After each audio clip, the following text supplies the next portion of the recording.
আমি অসমৰ ৰাইজক প্ৰতিশ্ৰুতি দিছিলোঁ বিনামূলীয়া চাউলৰ লগতে দালি নিমখ আৰু চেনিও আমি ৰেচন কাৰ্ডৰ দোকানৰ জৰিয়তে ৰাইজক সুলভ মূল্যত যোগান ধৰিম আজি আমি সেই যেটো আমাৰ আঁচনি আমি বাজেটত ঘোষণা কৰিছিলোঁ সেই সুন্দৰ আঁচনিটো আজিৰ পৰা আমি আৰম্ভ কৰিবলৈ সক্ষম হৈছোঁ 1 কেজি দালি 1 কেজি চেনি আৰু 1 কেজি নিমখ 117 টকা দামত এতিয়াৰ পৰা মানুহে ৰেচন কাৰ্ডৰ বিপৰীতে আমাৰ ৰাইজে ক্ৰয় কৰিব পাৰিব আৰু 1 জানুৱাৰীৰ পৰা 117 টকাৰ পৰিৱৰ্তে আমি 100 টকাতে এই তিনিবিধ সামগ্ৰী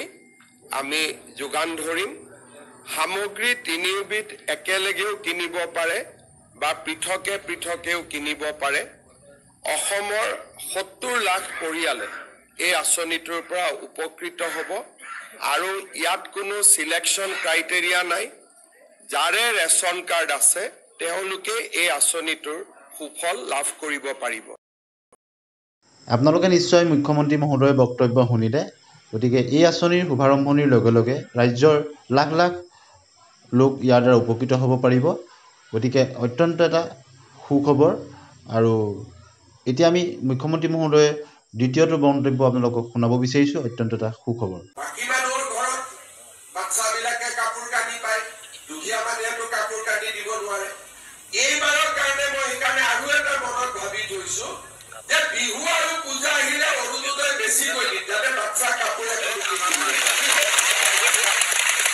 বিহুৱে পূজাই বাকী মানুহৰ ঘৰত বাচ্চাবিলাকে কাপোৰ কানি পায় দুখীয়া মানুহেতো কাপোৰ কানি দিব নোৱাৰে এইবাৰৰ কাৰণে মই সেইকাৰণে আৰু এটা মনত ভাবি থৈছোঁ যে বিহু আৰু পূজা আহিলে অৰুণোদয় বেছি কৰি দিম যাতে বাচ্চা কাপোৰ এখন অৰুণোদয় হিতাধিকাৰীসকলৰ কাৰণে অত্যন্ত এটা সুখবৰ দিলে বিহু আৰু পূজাত অৰুণোদয় ধন কিছু বেছিকৈ দিব যাতে অৰুণোদয় হিতাধিকাৰীসকলে তেওঁলোকৰ পৰিয়ালৰ সদস্যৰ কাৰণে ল'ৰা ছোৱালীৰ কাৰণে কাপোৰ কানি কিনিব পাৰে গতিকে তৃতীয়টো সুখবৰ কি দিলে আপোনালোকক শুনাব বিচাৰিছোঁ বিধৱা পেঞ্চন বিলাকো এতিয়া আমি 1250 টকা কৰি দিলোঁ আৰু 2 এদিনতে আপোনালোকে ভাল খবৰ পাব বৃদ্ধ পেঞ্চন বিলাকো আমি বঢ়াই দিম আজিতকৈ আমি বৃদ্ধ পেঞ্চন বিলাকো বেছিকৈ দিয়া আৰম্ভ কৰিম বৃদ্ধ পেঞ্চন বিধৱা পেঞ্চন বেংক একাউণ্ট দি প্ৰত্যেক মাহত যোৱা আৰম্ভ হ'ল বিধৱা পেঞ্চন বিলাকো এতিয়া আমি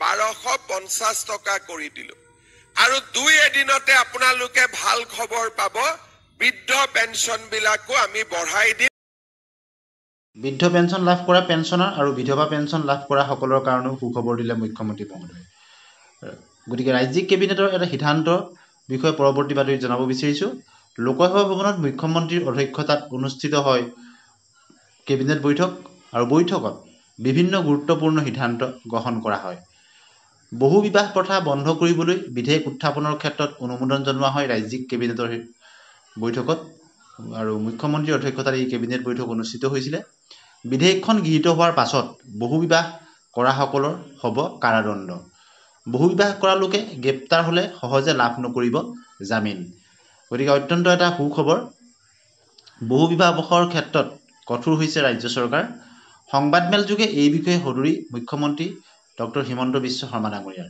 আৰু বিধেয়কখন গৃহীত হোৱাৰ পাছত বহু বিবাহ কৰাসকলৰ হ'ব কাৰাদণ্ড আৰু বহু বিবাহ কৰা লোকে গ্ৰেপ্তাৰ হ'লে সহজে লাভ নকৰিব জামিন এতিয়া আহিছোঁ ৰাজ্যিক কেবিনেটৰ অন্য এটা সিদ্ধান্তলৈ চৰাইদেউত চুকাফা বিশ্ববিদ্যালয় নিৰ্মাণৰ বাবে ৰাজ্যিক কেবিনেটত অনুমোদন জনোৱা হৈছে আৰু এইখন গ্ৰীণফিল্ড বিশ্ববিদ্যালয় হ'ব বুলি মন্তব্য মুখ্যমন্ত্ৰীৰ গতিকে সুখবৰ আহিল আৰু চৰাইদেউত চুকাফা বিশ্ববিদ্যালয় নিৰ্মাণৰ বাবে অনুমোদন জনোৱা হৈছে ৰাজ্যিক কেবিনেটত অত্যন্ত সুখবৰ আহিল চৰাইদেউবাসীৰ কাৰণে বা অসমবাসীৰ কাৰণে আৰু এইখন গ্ৰীণফিল্ড বিশ্ববিদ্যালয় হ'ব বুলি মন্তব্য সন্মানীয় মুখ্যমন্ত্ৰী মহোদয়ৰ আৰু চাউলুং চুকাফাৰ অৱদানক স্বীকৃতি দি স্থাপন কৰা হ'ব বিশ্ববিদ্যালয়খন চাউলুং চুকাফাৰ অৱদানক স্বীকৃতি হিচাপে দি স্থাপন কৰা হ'ব এই বিশ্ববিদ্যালয়খন অত্যন্ত এটা সুখবৰ অসমবাসীৰ কাৰণে আৰু মহাবিদ্যালয়ৰ অধ্যাপক পদোন্নতিৰ ক্ষেত্ৰতো গুৰুত্বপূৰ্ণ সিদ্ধান্ত কেবিনেটত গ্ৰহণ কৰা হৈছে।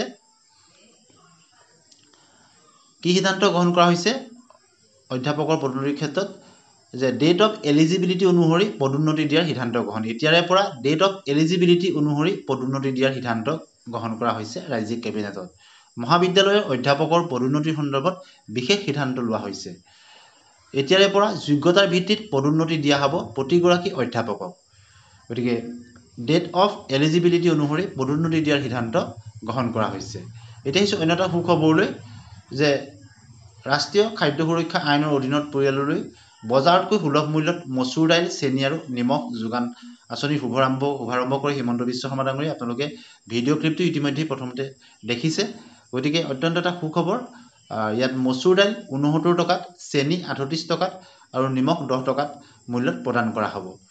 নেশ্যনেল ৰাষ্ট্ৰীয় খাদ্য সুৰক্ষা আইনৰ অধীনত প্ৰদান কৰা হ'ব। গতিকে বজাৰ দামতকৈ বহু কম মূল্যত দিয়া হ'ব। নেশ্যনেল ফুড ছিকিউৰিটি এক্টৰ আণ্ডাৰত মচুৰ দাইল, চুগাৰ এণ্ড চল্ট অফাৰ্ড বিল' মাৰ্কেট প্ৰাইচ সুলভ মূল্যত দাইল, চেনি, নিমখ যোগানৰ শুভাৰম্ভণি কৰে। আৰু মুখ্যমন্ত্ৰী মহোদয়ে যি মন্তব্য কৰিছিলে আপোনালোকে ভিডিঅ'ৰ ক্লিপটো প্ৰথমেই শুনিছিলে। অন্য এটা সিদ্ধান্ত যে পৰৱৰ্তী কাৰ্যকালত 3 লাখ নিযুক্তিৰ প্ৰতিশ্ৰুতি মুখ্যমন্ত্ৰীৰ। গতিকে পৰৱৰ্তী কাৰ্যকাল এতিয়া 1.5 লাখ নিযুক্তি ক্ৰছ কৰিছে, পৰৱৰ্তী 3 লাখ দিয়াৰ প্ৰতিশ্ৰুতি তেওঁ প্ৰদান কৰিছে। অন্য এটা সিদ্ধান্ত গ্ৰহণ কৰা হৈছে ৰাজ্যিক কেবিনেটত। উমা চেত্ৰীৰ প্ৰদৰ্শনৰ বাবে তেওঁলৈ 25 লাখ টকাৰ অনুদান আগবঢ়াইছে। ৰাজ্যিক কেবিনেটত এই সিদ্ধান্ত গ্ৰহণ কৰা হৈছে। বিশ্ববিজয়ী মহিলা ক্ৰিকেটাৰ উমা চেত্ৰীৰ লৈ 25 লাখ টকাৰ অনুদান আগবঢ়াইছে ৰাজ্য চৰকাৰে। উমা চেত্ৰীক নিমন্ত্ৰণ কৰি অথবা তেওঁ ঘৰলৈ গৈ প্ৰদান কৰা হ'ব ধনৰাশি। গতিকে ৰাজ্যিক কেবিনেটত অনুমোদন জনোৱা হৈছে। পূৰ্বেও খেলুৱৈগৰাকীক ৰাজ্য চৰকাৰে প্ৰদান কৰিছিল 10 লাখকৈ টকা। গতিকে পূৰ্বতেও 10 লাখ টকা দিছিল। আৰু উমা চেত্ৰীৰ প্ৰদৰ্শনৰ বাবে অভিনন্দন জ্ঞাপন কৰিছে মুখ্যমন্ত্ৰী মহোদয়ে। অন্য এটা সুখবৰ আহিছে যে টেট কাম ৰিক্ৰুইটমেণ্টৰ যোগেদি যিসকল গ্ৰেজুৱেট টিচাৰ আৰু পোষ্ট গ্ৰেজুৱেট টিচাৰ তেওঁলোক নিৰ্বাচিত হৈছিল, তেওঁলোকক নিযুক্তিৰ তাৰিখ ঘোষণা কৰা হৈছে। এখন অফিচিয়েল নটিচ প্ৰকাশ পাইছে office of the director of secondary education আছামৰ ফালৰ পৰা। অহা 13 নৱেম্বৰ তাৰিখত তেওঁলোকক আনুষ্ঠানিকভাৱে নিযুক্তি পত্ৰ প্ৰদান কৰা হ'ব। গতিকে নিৰ্বাচিত প্ৰাৰ্থীসকলক 13/11/2025 তাৰিখত ভেটেনেৰী কলেজ প্লেগ্ৰাউণ্ড খানাপাৰাত তেওঁলোকক নিযুক্তি পত্ৰ প্ৰদান কৰা হ'ব দিনৰ 2 বজাত। গতিকে কেইবাটাও সুখবৰ ভিডিঅ'টোৰ যোগেদি আপোনালোকক জনালোঁ। এনেধৰণৰ গুৰুত্বপূৰ্ণ খবৰৰ কাৰণে আমাৰ চেনেলটো ছাবস্ক্ৰাইব কৰি দিব, ভাল পালে লাইক আৰু শ্বেয়াৰ কৰিব, আৰু আপোনালোকৰ মতামত কমেণ্ট ছেকশ্যনত নিশ্চয় লিখিব। গতিকে আজিলৈ আহোঁ, ধন্যবাদ।